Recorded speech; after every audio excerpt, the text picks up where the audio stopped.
ఓం ఐం హ్రీం శ్రీం శ్రీమాత్రే నమః. ఇది అపారమైనటువంటి శక్తివంతమైన నామము. ఇంకా దీనికన్నా శక్తి ప్రసరణం ఇంకా దీని వల్ల జరగదు, అంత శక్తివంతం.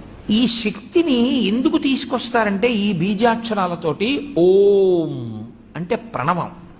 ప్రణవము మహత్వాన్ని చెప్తుంది. అసలు ఈ బ్రహ్మాండంలో నిర్గుణమైనటువంటి పరబ్రహ్మము నాదరూపంగా రావడం దగ్గర నుంచి ప్రణవం చెప్తుంది. అందుకని మహత్వశక్తికి అంతటికీ కూడా ఓంకారము ప్రతినిధి.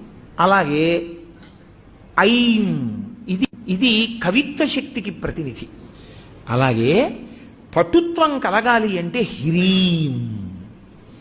అలాగే సంపదలన్నీ కలగాలి అంటే మనం చెప్పేటటువంటిది శ్రీం. ఇవి నాలుగు చెప్పి ఇవి ఎవరి వల్ల వస్తాయి? ఇవన్నీ కదలికలకి సంబంధించిన విషయాలు. ఇవన్నీ ఆదిశక్తి వలన వస్తాయి.